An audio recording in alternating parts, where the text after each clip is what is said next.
और झारखंड में सीएम हेमंत सोरेन के देर रात लिए गए फैसले की चर्चा खूब हो रही है। सीएम ने पहली बार इस तरह का एक्शन लिया है जब दो जिलों के एसपी और एसएसपी को हटा दिया गया है। जी हां, जमशेदपुर झारखंड के हृदय स्थली माना जाता है और वहां जिस तरह से हत्या हुई थी उसके बाद चौतरफा हमला सरकार पर हो रहा था। एक तरफ पूर्व मुख्यमंत्री अर्जुन मुंडा ने सवाल खड़े किए थे, पूर्व मुख्यमंत्री रघुवर दास ने सवाल खड़े किए थे, तो वहीं पूर्व मंत्री सरयू राय भी सरकार को घेर रहे थे और कहीं न कहीं कानून व्यवस्था पर सवाल खड़े हो रहे थे। जिसके बाद देर रात मुख्यमंत्री हेमंत सोरेन ने बड़ा फैसला लिया है। और आपको बता दें कि हेमंत सोरेन की भाभी और जेएमएम की पूर्व विधायक सीता सोरेन ने भी इस पर सवाल खड़े किए थे। उन्होंने कहा था कि कानून का शासन यहां नहीं रह गया है। हमारे साथ हमारे वरिष्ठ सहयोगी राकेश रंजन जी हैं। राकेश जी, देखिए, जिस तरह से बार के बाहर हिमांशु सिंह नामक शख्स की जो करनी सेना के नेता भी थे, वो पुलिस जीप में बैठे हुए थे, पुलिस की सुरक्षा में थे और उनके बीच से खींचकर जिस तरह से हत्यारों ने हत्या कर दी थी, वो अपने आप में बड़ी बात थी। और देखिए, उसके बाद लगातार सवाल उठ रहे थे और अंततः सीएम ने बड़ा फैसला ले भी लिया।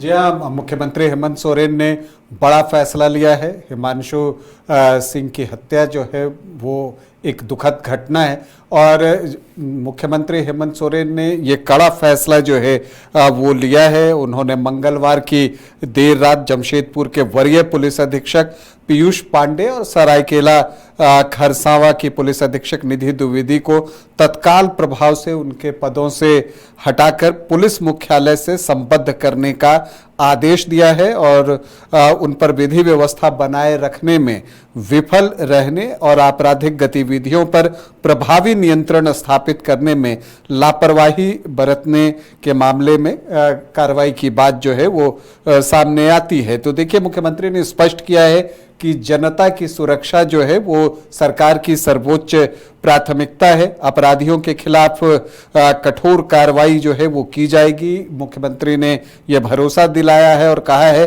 कि किसी भी स्तर पर लापरवाही या जवाबदेही से बचने की अनुमति नहीं दी जाएगी। उन्होंने स्पष्ट किया है कि कानून व्यवस्था को मजबूत बनाने के लिए प्रशासनिक स्तर पर आवश्यक कदम उठाए जा रहे हैं। देखिए, ये जो जमशेदपुर एसएसपी पीयूष पांडे और सरायकेला एसपी निधि द्विवेदी का जो ट्रांसफर हुआ है और उनको वहां से हटाया गया है, तो अब एक चीज है कि इन चीजों से एक चीज तो दिखता है कि सरकार एक्शन में है, लेकिन विपक्ष जो है इस मामले पर सरकार को घेर रहा है। हिमांशु सिंह हत्या मामले में नेता प्रतिपक्ष बाबूलाल मरांडी ने भी इसको लेकर जो है वो पोस्ट किया था। वो कल पोस्ट उन्होंने किया था और उन्होंने उस कानून व्यवस्था पर सरकार को घेरने का काम किया था। रघुवर दास ने भी यही कहा था। लेकिन अगर आप देखें कि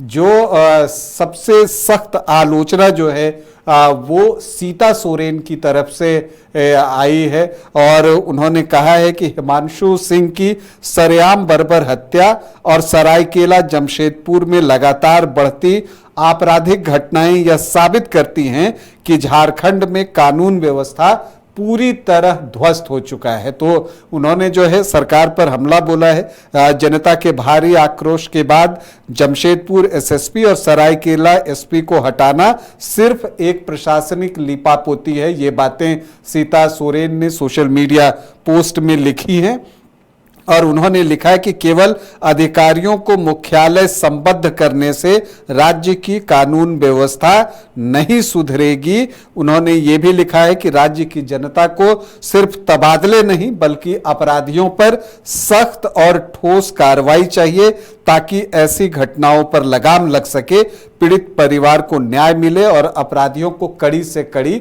सजा दी जाए। तो यहाँ पर सीता सोरेन ने जो है तीखी आलोचना घटना की है और ये जो ट्रांसफर हुए हैं उसको एक प्रशासनिक लीपापोती के तौर पर उन्होंने बताने की कोशिश की है। हालांकि अगर आप देखिए तो सरकार एक्शन में है। गहन जांच और क्षेत्र में शांति व्यवस्था बहाल करने के लिए सरकार ने राज्य सरकार के 3 शीर्ष अधिकारियों को सीधे मोर्चे पर उतार दिया है। सीआईडी के एडिशनल डीजी मनोज कौशिक, कोल्हान के डीआईजी अनुरंजन किस्पोट्टा और कोल्हान प्रमंडल के कमिश्नर को जमशेदपुर में ही कैंप करने का आदेश जो है वो दिया गया है। तो सरकार यहाँ पर आपको दिख रही है कि वो इस मामले को लेकर गंभीर है, एक्शन उसने शुरू कर दिया है। सही ढंग से मामले को नहीं करने के लिए ट्रांसफर हुए। इसके अलावा थाना प्रभारी सहित 4 जो हैं वो निलंबित भी किए गए हैं और मुख्य आरोपी पर 2 लाख रुपए का इनाम भी रखा गया है। तो देखिए इन चीजों में देखिए कि जो फरार मुख्य आरोपी हैं विश्वनाथ मंडल की तलाश के लिए पुलिस ने आम लोगों से मदद मांगी है। इसके साथ ही विश्वनाथ मंडल पर 2 लाख रुपए के इनाम की घोषणा की है और कहा है कि सूचना देने वाले का नाम और पता जो है वो गुप्त रखा जाएगा। फरार आरोपियों की गिरफ्तारी के लिए 4 अलग अलग टीमें जो है वो बनाई गई हैं। जो सूचना है उसके अनुसार और सोर्सेस के थ्रू जो जानकारी है वो ये है कि इन टीमों को कहा गया है कि 3 दिन के अंदर जो है सभी आरोपियों को पकड़ें और इसके अलावा उन्होंने कहा है कि आरोपियों को रिमांड पर लेकर पुलिस जो है वो पूछताछ भी करेगी। इस तरह का भी विचार जो है वो पुलिस का है और हमला के अलावा साजिश में शामिल लोगों के खिलाफ भी कार्रवाई की बात कही जा रही है। तो अब ये जो मामला है उसने तुल पकड़ लिया है और झारखंड की राजनीति का तापमान भी इस वजह से बढ़ रहा है। जहां पर विपक्ष हमलावर है वहीं सरकार एक्शन मूड में दिख रही है और जिस तरह से जो ट्रांसफर हुए हैं यहाँ पर एसएसपी का जो ट्रांसफर हुआ है ये चीजें बताती हैं कि सरकार एक्शन में है। वहां पर 3 वरीय अधिकारी कैंप कर रहे हैं। तो सरकार ने भी इस विषय को लेकर गंभीरता दिखाई है। अब देखते हैं कि आगे क्या कुछ निकल कर आता है। जो मुख्य आरोपी हैं उनकी गिरफ्तारी कब तक होती है, इन सारी चीजों पर जो है वो देखना होगा। तो वाकई में घटना काफी बड़ी थी कि पुलिस की मौजूदगी में पुलिस के पास से हत्यारे और करनी सेना के नेता को खींच कर लाते हैं और हत्या कर देते हैं और उसके बाद से लगातार सरकार पर चौतरफा हमला हो रहा था जिसका देर रात नतीजा सामने आया है। अब देखने वाली बात यह होगी कि इस पर आगे प्रतिक्रिया क्या कुछ आती है। हालांकि बीजेपी ने भी इस पर आंदोलन का ऐलान किया है। बीजेपी के जिलाध्यक्ष उपायुक्त के पास पहुंचकर उन्होंने तमाम दोषियों की जल्द से जल्द गिरफ्तारी के लिए ज्ञापन भी सौंपा है।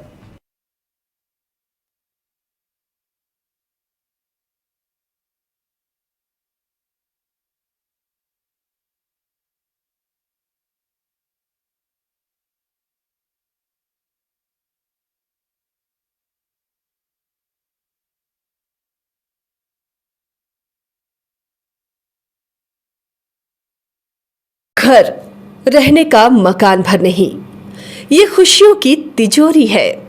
दरवाजे पर दस्तक देता पड़ोस, खिड़कियों से उमड़ आता आसमां, तारों में उलझी ऐसी ना जाने कितनी दास्तां। कहती हैं चले डायमंड सिटी, एक सफर हम सफर के साथ अपने घर तक।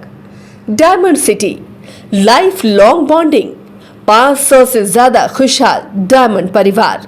जल्दी करें, सिर्फ 200 फ्लैट बाकी। आज ही बुक करें अपना आशियाना।